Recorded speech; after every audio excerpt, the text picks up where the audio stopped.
regional director lang ng PNP ay may kapangyarihan to bind the government, no, monetarily, no. We are talking here of millions of damages, no. Baka billions pa, sir, no? Oo nga. So I don't think that a mere regional director has that power to bind the Republic of the Philippines or to bind the executive department to the extent that he declared that we will pay for it. Wow, galing. Oo. So may basbas ito. Dahil sa may basbas ito, sigurado ako na yung mga bossing niya ay nag-approve talaga dito. We will back you up. Whatever money you need, whatever damages that you will suffer, we will pay, no? So, yun ang ating paniniwala na present na talaga yung elements po ng crimes against humanity. Thank you, sir. Attorney, may tanong ko lang po, nandyan rin po ba ang ilang regional director sa ibang rehiyon kung saan meron din po sa Luzon at sa iba pang area? Aliwan kay Torre? Nakita naman doon yung mga sector commanders niya, no? Yung mga head ng different regions are likewise assigned, no? Doon sa mga sector commanders niya sa mga provinces. Ang iba doon, no, kilala po natin, no? Kilala.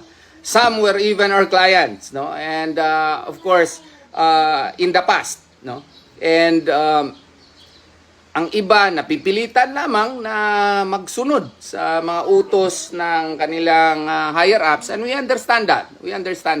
And their presence, no, I hope that during meetings they would also air out their observations. Sir, baka naman na masisira na tayo dito. Nakakahiya na, sir. 15 days na tayo dito at wala pa rin tayong nakikita. Baka pwede natin i-consider, alis na lang siguro tayo, sir. Hanap tayo ng graceful exit. Binigyan namin sila ng possible graceful exit yung nung September 1. Ang soundbite sana yun ay religious rights, no? Ayaw talaga. Oo. Maski yung paggamit sana ng cathedral just for one day, di kami pinayagan, no?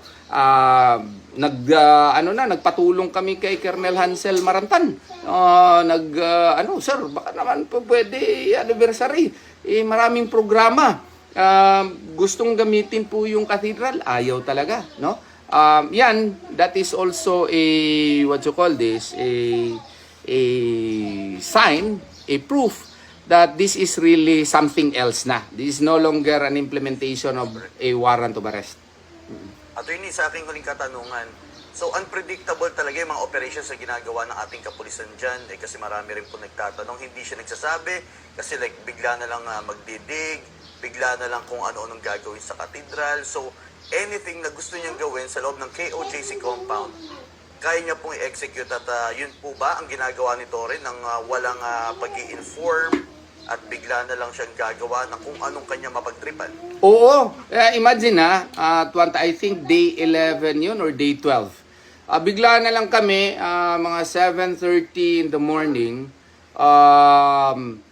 mayroon na naman yung LRAD, ginamit niya. Magandang umaga sa inyong lahat. Meron kaming warrant of arrest. Tapos sabi, ang lakas pa naman ng LRAD, nakakabingi, no?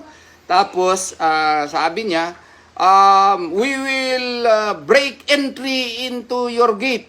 Sabi ko nung, bakit break entry? Nandito na sila sa loob, tapos i-break entry itong gate. Grabe talaga, break entry. Sino na namang nag-advise siya? Yung gate doon sa gate 18, kami lahat gumagamit doon pumapasok, lahat. Wala naman po ipigil sa kanila. Tapos dito, mag-break entry siya. Naguguluhan ako, ano na naman kabalbalain ko? May ipapasok ito ba na ayaw ipadaan doon sa scanning machine? May ipapasok ito.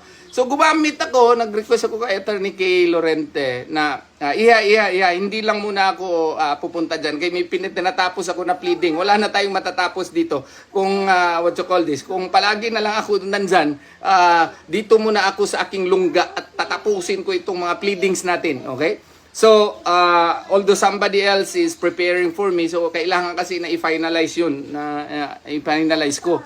So, sabi ko, ano daw? I-break entry. So, trip niya ha, umaga. Oh. So, naggamit ako ng aking cellphone. Gamit tayo ng megaphone. Oh, so, megaphone. General, magandang umaga po. Di na po kayo kailangan mag-break entry. Paano kayo maka-break entry? Nandito na kayo sa loob. More than 3,000 kayo dito sa loob. No? Bakit ka naman mag-break entry? Meron naman tayong gate doon. No, may ginagamit ninyo. Bakit nyo mag-break entry? You cannot break entry when you are already here inside. Oh, so, sabi ko, no need to use force po kasi itong gate po na ito, ginagamit lang ito sa mga VIPs, sa mga sa mga special occasions. Hindi talaga ito pinadadaanan. Ay, hindi talaga makinig. Whether you like it or not, we will break entry. Kuputaragan, ano na naman itong break entry? Sabi ko na lang, instructions ko na lang doon sa kay Attorney Kay Lorente. Nag-request ako, sabihin na lang yung mga members na hindi na lang mag-react kasi dadakpin tayo niyan. Dadakpin at may ipupuslit yan. Vigilant lang kayo sa mga cameras niyo. Isigurado ako, may ipupuslit yan. Ayun nga, yung mga pulis nila na nakamask gamit ng anong tawag dito? Ano ba yung pangganyan? Bolt cutter. Bolt cutter, tapos sinira yung gate, no? At pumasok sila at hinaras yung mga miyembro. Really, parang inviting trouble. Para kung may mag-react, dakip. May dinakip nga. No? Buti naman, yung abogado ko, si Attorney Adrian Pajaro, no? Yung associate ko, muntik pang dinakip. Buti na lang yung bata, marunong din magrason. Bakit nga ako dadakpin? Tsaka pasalamat yung pulis na hindi nag-insist na magdakip sa kanya. Kasi papailan talaga namin ang kaso, maski patrolman lang siya, no?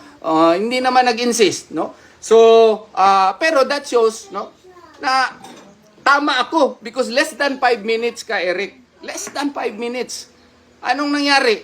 May pinusilit sila ng mga Kahon-kahon. mga kahon-kahon na mga simento ata yun eh. Kaya kasi meron na alam na nila na meron ng Senate investigation, ganun, ay pinuslit na nila doon sa loob.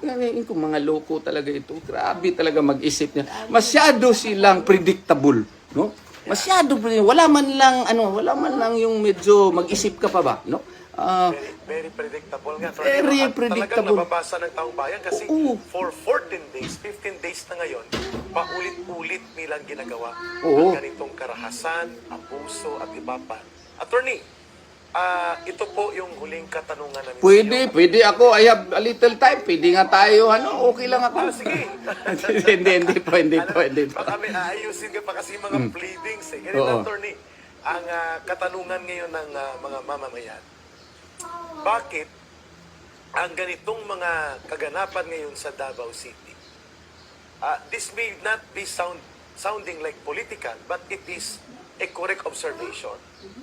Bakit yung mga ordinansa ng syudad ng Davao, like noise pollution, obstruction sa highway, public and alarming scandal, na ginagawa nila sa pagbandilyo ng napakaingay na nagkikreate ng disturbance sa community, itong kanilang LRAD, even the city ordinances, yung paninigarilyo ng mga pulis niya na hindi taga Davao at hindi alam ang ordinansa, naninigarilyo sa gilid-gilid ng compound mismo ng KOGC at na marami nakakakita. Lahat ng ito, Attorney Torion, ang observation, bakit nag-aalangan ang city government na ipatupad ang mga batas na naglalapastangan at nagkakaroon ng transgressions into the authority of the city government. Ano po ang rekurso nito? Hindi naman sakop na ng warrant of arrest operation serving nila ang mga highway na ito na binarikadahan nila na matagal, and then yung LRAD na nagdidisturbo sa schools, communities, and commuters. Attorney Torion.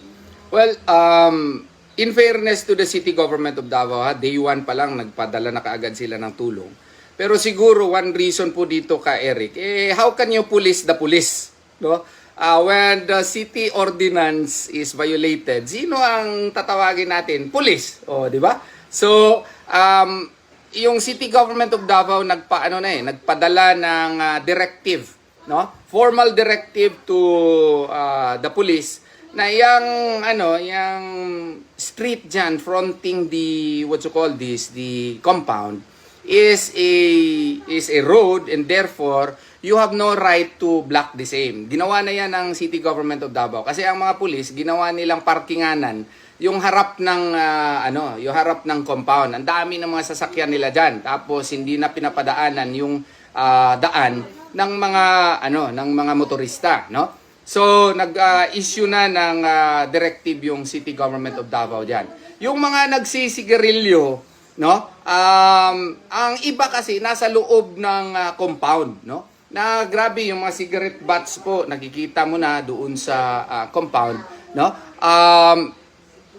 And this shows really that even if we have that ordinance, no, the City Government of Davao, no, cannot probably send their own city police there, because even the city police is under the command of General Torre, no. So we really have a very unique situation here, where even the City Government of Davao, no, may have difficulty in enforcing its own ordinance, because really we have the right to ask, how can we police the police, no? So we could not also mobilize the armed forces of the Republic of the Philippines, because only the president can do that, no? In cases of the call out power, no? Call out power in cases of lawless violence, rebellion, invasion, no? So pwede akong magkamali doon, pero ang ibig kong sabihin, now, we really have a unique situation because the police here is being used. We really have reasonable grounds to believe that it is being used not anymore for the enforcement of a warrant of arrest, but for something else, no? So, yun ang aking pananaw po doon. Nahihirapan din maski ang City Government of Davao. And we understand. Kasi sino ang uutusan nila na magdakip? Yung police under din ni General Torre, no? Yun po ang aking pananaw po doon, ka Eric. Sir, may follow-up ako ha. At because you are game for a longer discussion, we hope we are not disturbing the flow of your clarity of ideas sa pleadings mo dyan. Sir, ito po yung gustong itanong sa inyo. Senator Bato de la Rosa was giving a direct warning to Nicolas Torre on the Senate hearing, committee hearing, na pwedeng magkaroon o itulak ni Torre sa isang sitwasyon ng constitutional crisis ang ating kalagayan ngayon, sapagkat hindi lang siya nagpapatupad ng batas.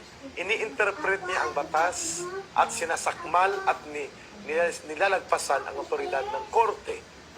Hindi lang niya nilalabag ang konstitusyon at pati na ang oversight function ng Senado. Ini-ignore niya, bagamat nag-a-attend siya, pero hindi niya binibigyang halaga. To the point na parang nagiging daloy na lamang ng kanyang antics at mga propaganda attack sa kanyang mga kinakaharap dyan sa KOGC, sa mga abogado, sa mga ministro ng KOGC, ang Senate Committee hearing. Are you also of the same perspective na pwedeng itong overflowing arrogance and total disregard of the checks and balance of our governmental powers and the naked display of abuse of power ni Torre na walang kinikilalang mga proseso ng demokratikong institusyon at proseso ng batas may also lead to really a situation of constitutional crisis dahil kinukonsinti ni Marcos ito na mangyari. Atong mangyari yan, ano po ang epekto niyan sa atin, sa taong bayan? Well, I have no other choice except to agree with Senator Bato, because it is really correct, no? We have here a clear situation where there is an executive overreach. When I say executive overreach, I say that the executive department is trying, through the police, through General Torre specifically, is trying to implement a warrant of arrest, no? But in the course of doing so, he has caused and he has wrought havoc upon the constitutional rights of thousands of people, including Davaoenos, no? And does that mean that a single implementation of a warrant of arrest is now more primordial than the protection of the rights of other people, the religious right of worship, their educational rights of the students, the right to safety and security of the members of the KOJC, and the rights to liberty, freedom of movement, no? Freedom of movement. Would these be more primordial? Would the implementation of warrant of arrest be more primordial than all of these preferred rights? I don't think so. But the thing is, the executive department through the police is insisting that it is so, no? And indeed, if that is so, we now have a problem because the executive department is now bulldozing the rights of other people at the expense of their constitutional rights, their safety even, their life even. May namatay na dito, may namatay na. Gusto ba nila na may marami pang mamamatay? Kasi sabi ni Tory kahapon, we will be more stricter. No? So, ang tingin ko po dito ay sana mag-act po ang ating judiciary and pursuant to the expanded concept of expanded concept of certiorari. Ano po ito? Binigyan po ng ating 1987 Constitution po ng power to check the other departments, even the executive departments, no, under the expanded concept, to determine whether or not they are still acting within the scope of their authority, whether they have already committed grave abuse of discretion amounting to lack or excess of jurisdiction. Yan din ang theoretical basis ng writ of amparo. No? So, sana if the the judiciary would also now intervene, sana ang pulis ay matauhan at hindi na po ito further ipalala. Yes, Thank you, Attorney. Attorney, about dyan, Attorney, marami po kasi sa ating mga pulis din, naglabas nga po sila ng kanilang pahayag patungkol sa kanilang nararamdaman sa kasalukuyang tinatamasa nila sa loob ng KOJC compound.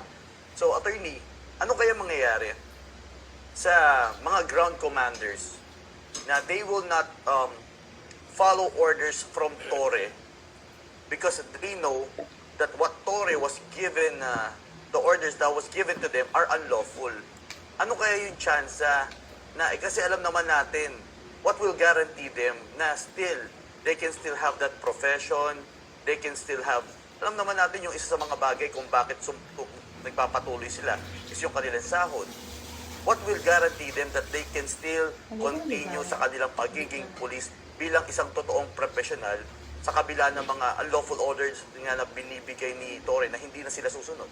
Yan nga, that is really the dilemma that is being faced by most policemen there, because nakakausap namin yung mga police, no, gusto na talaga nilang umuwi gusto nilang umuwi, and they know na pag hindi nila susundin yung mga illegal na utos ni General Torre, they will be administratively charged with insubordination, no, and gross insubordination. So, ang penalty nito, dismissal from the service or even lower, no? So, ang problema nito, kaya ipina-file nila dyan lang din sa PNP. Oo. So, kontrolado po nila. So, yan nga ang one of the areas by which the senators can look into so that there will be clear parameters, no, on the part of the policemen to have that some leeway in the determination as to whether or not an order is still a lawful order. That's a tricky part. Even I would concede that kasi ang police naman, meron silang konsepto, obey first before you complain. Parang ganun ba? Yeah. Yun ang kasi necessary din yan sa ating law enforcement. I concede, kailangan din yan sa ating law enforcement.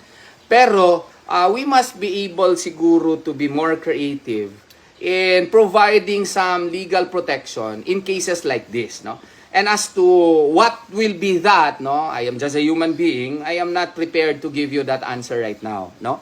and it requires siguro more discussions with more intelligent persons, no, as to how we can come up with a legal safety net for policemen who would refuse to follow clearly illegal orders. Because as of the present, I have yet to be educated, no, by people who are more intelligent than me of such a legal safety net which is now existing in our present laws, no.